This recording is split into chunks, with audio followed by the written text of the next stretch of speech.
Welcome into Bengals Breakdown. I am Tom Downey, and although day 2 of NFL free agency isn't really over, now is a great time to recap the moves that have been made so far by Cincinnati. A lot of moves that I am big fans of, by the way. Now, we will have you guys covered shorts, community posts, full-fledged videos like the Zack Moss signing last night, even if we're not in the office, whatever. So don't miss out. Hit that sub button for more free Bengals YouTube videos at youtube.com/BengalsTV. Hit that sub button so you don't miss out.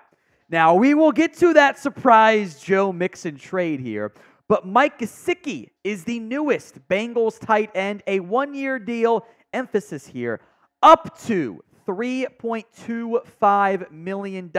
He's played for the Dolphins and most recently the Patriots as well. All of those teams he has played for. Had his best years, of course, with the Miami Dolphins. Now going to the New England Patriots, or was with the Patriots, now a member of the Bengals. His numbers, they fell off a cliff the past 2 seasons. At his best, when he was not really much of a blocker and more of just a seam-stretching tight end options, he had 700-plus yards for 2 straight years in Miami. He got franchise tagged in 2022. New regime comes in. Mike McDaniel doesn't utilize the same way that they want to operate things in terms of his usage, his lack of... He's not a very good blocker. And that is a issue for many, many teams out there. It's why he's so affordable. He didn't do much in New England either. This is another example of the Bengals going the cheap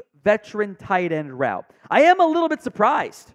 You know, Hayden Hurst could have made some sense, which, by the way, you could still do that if you wanted to. You can still add another tight end to this room if you so chose to pursue that path. You did bring back Drew Sample. More on that in a little bit to kind of recap some stuff here. Tanner Hudson's a free agent. Mitchell Wilcox is a free agent too. Maybe you draft somebody as well. But Gesicki fills the need you had. You wanted an upgrade over Irv Smith. It's a low bar. He's a Chief now, by the way. See ya, buddy. Gesicki comes in.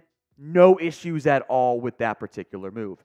So give me your one-word reaction to adding Mike Gesicki to the tight end room. It's the pinned comment on today's video. If the ad comes here on YouTube, take advantage of it.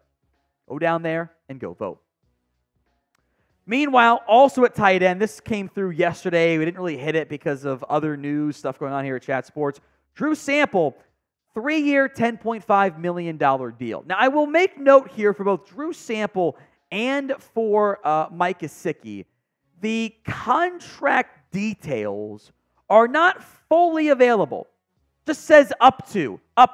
And oftentimes, the up to is doing some of the work there. There's incentive stuff, Super Bowls, numbers they haven't hit previously, and maybe it only ends up being 3 years, $9 million or whatever. But the former second-round pick, who, make no mistake, has not lived up to expectations as a second-round pick, does offer good, tight end 2 ability, and I would argue great tight end 3 ability. They like his blocking. His 163 yards last season, the second best ever. He had 349 in his second season and then hasn't really done too much beyond that. But you're adding a backup tight end on a relatively team-friendly deal for a player knows the offense fits and showed even some flashes on screenplays as well. He should be your tight end 2. It's fine. If you're tight end 3, even better. You just need the Gesicki signing to make more of an impact than Irv Smith did last season. We have passed the 7,000 subscriber mark. Thank you all so much for helping us get there as we continue to grow Bengals Breakdown into one of the larger Bengals YouTube channels out there. Help us continue to grow. Hit that sub button for more free YouTube videos right here on the channel. Let's talk Joe Mixon then. Obviously, the news breaking last night that the Bengals were signing Zack Moss and they were going to release Joe Mixon. Well, not so fast, my friends. The Bengals had never formally released Joe Mixon, and when that news broke, the Houston Texans came flying in and made a trade for Joe Mixon. The alleged details, this has only been briefly mentioned by some over at NFL Network, by the way. A conditional 7th round pick is what the Bengals are going to get. And that's fine for me. You know, you are up, as we broke down last night, you are upgrading at running back. Mixon gets all the money he wanted to get, so you're not doing him dirty, as some had said, which I get to a certain extent. And you get something back.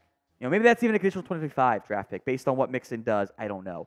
But it doesn't impact your savings. It doesn't impact your overall roster construction. You're getting a future pick, maybe. And most importantly, you've upgraded at running back. I think Zack Moss is better in 2024 than what Joe Mixon is going to bring you. I really do. There's more explosives. You have Chase Brown. You did, by the way, re-sign Travion Williams, and you can add another guy that's cheap or draft somebody, and you're paying that running back room less. So I think the Bengals absolutely swindled the Texans and the Colts here.